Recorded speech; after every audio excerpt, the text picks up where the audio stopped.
there was a penalty. I didn't even know there was a flag. I didn't know there was a flag. I went over there and shaked the coach's hand. I mean, I was gone. I was going to do an interview. I had where the CBS was right there, right? I mean, thank God I didn't do that. That was really embarrassing, you know. But I mean, it was over. Nobody came up and said there's a flag. I never saw it. I don't know if there was a flag thrown. I couldn't see it on film. I think it just, they huddled up and said, I think there might have been. And then they went to the replay. So, look, it's unlike any situation you ever had. It was a, you know, I don't think anybody knew. I don't think the other coaches, and they obviously did because they all cleared the box, I think. Because there was no flag. Doesn't mean it was the wrong call. Don't get me wrong. And it's a reviewable call. So, did you not have any reaction to the, on replay it looked like the LSU center threw his helmet on the ground before Rivas got on the ball. Well, we turned in, as we do every game. We evaluate the game. We turn in our opinions on, you know, the game administration, penalties, whatever. And we did that this game. We turned into a number of things that, you know, we felt like, but we do every game. So, yeah, I mean, that happened. If that is called, is that a live ball? Is it treated as a dead ball? How would that have gone together with the 12, 13 men on the field? Where would they have snapped on the next play? They would have snapped it on the 15 and a half. So they go half the distance and then back up 15. Right. It would have been a dead ball. Even though it was during the play, I think all those plays are treated as dead balls. That's my understanding of the interp. So it would have been, had they thrown, I'm just talking in hypothetical terms, had they thrown the flag unsportsmanlike and illegal participation, I think it would have been half the distance and then back 15. So you didn't know if Tommy threw his helmet? No, shit. You kidding me? You think I'm over here analyzing?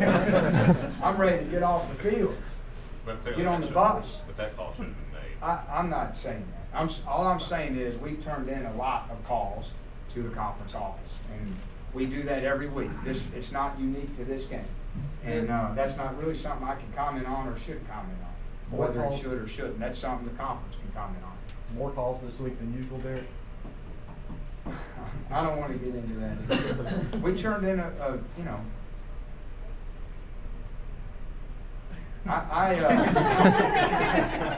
Leave those on. Punch them all off. Did you count 13? Yeah, there were 13 guys. That was the right call. You talk about Look, guys, don't forget what I said. All right, we could have controlled the outcome of the game despite everything that happened, and I won't back down from that because it's true. And for us to say we could have, should have, if they did that, we're not being true to ourselves. We could have done better.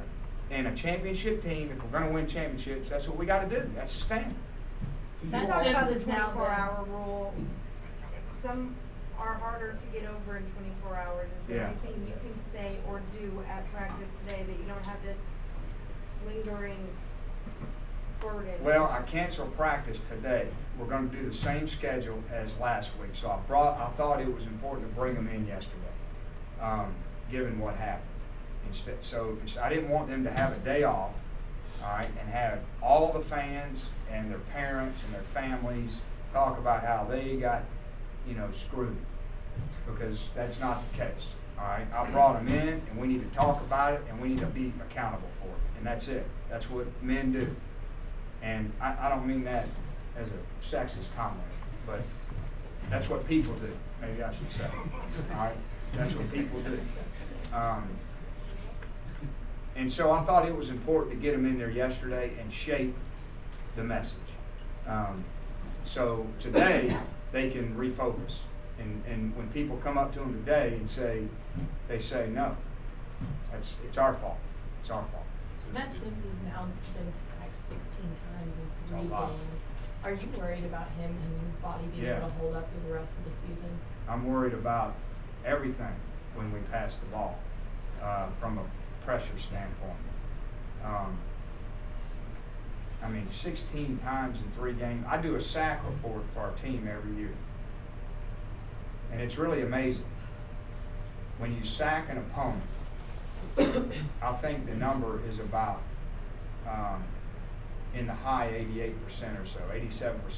There's an 87% chance that they will not score points on that drive, no matter what down it is. And when you get sacked, that's about, you got a 13% chance from then on to score points. So sacks are devastating. And we had a couple, it's so many things that we're not doing the way we need to do. The big one right before the field goal, we're hot, we don't break off like we should, we don't, So it's a combination of recognizing who's hot and knowing, catching it and throwing it. Obviously the offensive line picking up some things, the quarterback holding the ball too long, the running backs hadn't protected the way they need to protect. So we got a multitude of issues, and I've said that. Whenever you have that many of something, it's not one thing. We got to keep fixing it. Harold said you went up to the O-line and said, do you know what your job is? Is there a fear? What did they say? I don't know, he didn't answer that. Is there a fear that they'll be blaming each other? Or, No. I think, and that it's to me the importance of communication and accountability. That's everything I'm about: communication and accountability. And when we watch the film, the first thing I say is, did we teach this wrong to you? Why are you, can you acknowledge that you're wrong, first off? And so what can we do better to make you get it, to make you get it right? Because that's our job as coaches. And so if they don't understand it, we got to do a better job as coaches. If they understand it and just didn't do it, then we got to figure out, why aren't you doing it? Why aren't you applying what we're teaching to the game? And we have a lot of that, and a lot of that's inexperience. It really is. Man, they did it great in practice. They come out there and it just looks different. It comes from just being comfortable out there, and we have a lot of that. So I don't think that's an issue. I think, I'm just big on, we're all on the same page. And when a guy doesn't do it right, it's not to blame him or call him out, it's to correct it. I want to correct it. You didn't do this right. All right, so have we taught it poorly? Is there a different way we can communicate it? What are you doing? What's spooking you when you get out there? And let's try to fix the problem. Gary, would you talk about going back to Athens, your hometown? Obviously, it's going to be different for your parents, for your family, for you. Yeah. Well, a lot of people are trying to make something out of this. I left Athens when I was 18, and I know I'm not old, but that was a long time ago. And I've worn a lot of colors since that time. And I've coached there already as an opponent. I played there as an opponent. So there won't be any nostalgia. Probably more at LSU than there would be at Georgia. It's a very different place than when I grew up. The Athens that I knew and the Georgia that I knew was my dad coaching as a kid, and that's it. When he stopped coaching and when I went to college, that ended. So I know a lot of people down there, and I know the coaches. I have a lot of respect for them. I have friends on their staff. So as professional colleagues, like I do on a lot of staffs, there's a lot of that. And what are the options at left tackle if Dallas can't go? Obviously pass protection already being an issue. Well, that's a big one. I don't have an option right now. So I think somebody else, who asked me that the other day? Somebody asked me in the post game, I think. Right now, we play with fours. Huh? Yeah, it was a teleconference. What I'm hoping is his ankle, the option is we got to heal his ankle before tomorrow so we can practice. And then if we don't, we're going to have to figure something out. What I don't want to do, now obviously if we knew he was out, we'd have to reshuffle and reteach a lot of stuff. What I don't want to do is get in a panic, move this guy to the left side, slide this guy over, and then we teach it for 2 days, and then Dallas is back, moving back. We're getting a little continuity. I don't want to mess that up. There, for all those young guys, what sign on the offensive line is there that there's a learning curve? What are you seeing that's better for them? You look at how they maintain their poise in that game. Here we are, we're out there with all these new guys up there. We're playing probably the best defense in the country. And you look at, I mean, it was hard. We start off good, we did some neat, good things early. And then they settled in. And that second and third quarter, you look at our drives, 3 and out, 4 and out, 2 and out, 3 and out. Then we go 10 yards and give them 3 and out. I mean, that stretch there in the middle, it was dicey. We were hanging in there, grinding the game. And then we go 8 plays, 71 yards, 9 plays, 49 yards, and get stalled on 4th and 1. And to me, that is a great sign that they kept coming over. They didn't get affected. They didn't start screaming. They didn't, I don't understand. They just stayed poised and they kept playing. And I think that's awesome. To get about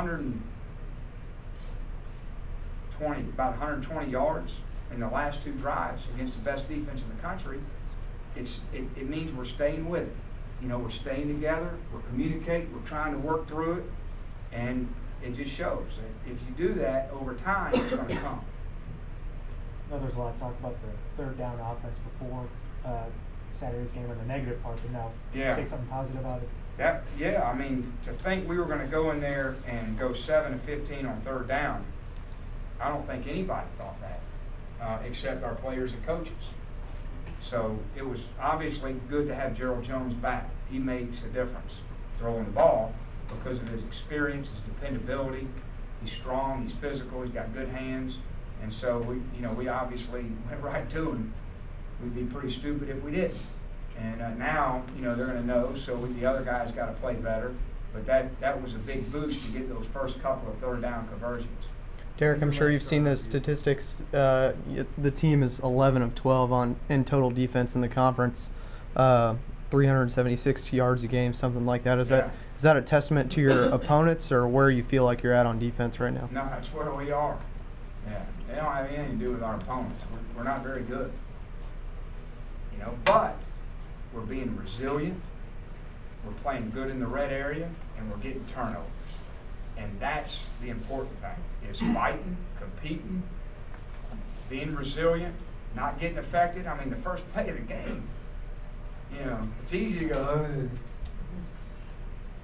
we just came off, made the adjustment, and that's good. But we have our issues, giving up a lot of yards. On your last drive, you had the 4th and 1, you went for it. If you had Lincoln, would you have tried the field goal? I really wouldn't, Jimmy. And look, there's an old theory that would I do it again? Of course not, because it didn't work. If I knew we were going to get stuffed, I'd kick the field goal. But I didn't. And I just felt like, 47-yard kick on the left hash. And what is it going to give us? It's going to give us a chance to go up. We're still in the 1-score range. Now they got to score a touchdown, so it does give you that. But we had the momentum of the game, and there's 5 minutes to go. I felt like if we got the first down, you're going to eat up another couple of minutes, and you're going to force them into a 2-minute, and then we could guarantee the field goal. And I just felt like if you weigh the options of the odds of getting 1 yard versus the odds of making the 47-yarder on the left hash with a true freshman who, missed his first one, and the return on the investment, the return on the risk, the return on the kicking the field goal, you're giving it back with 5 minutes and you're up 7. They got plenty of time. The return on the 4th and 1, they're really getting tight because you're penetrating and the clock's ticking. So you're in total command of the game. And I just felt like that was the right thing to do. Obviously, we didn't call the right thing and we didn't execute right.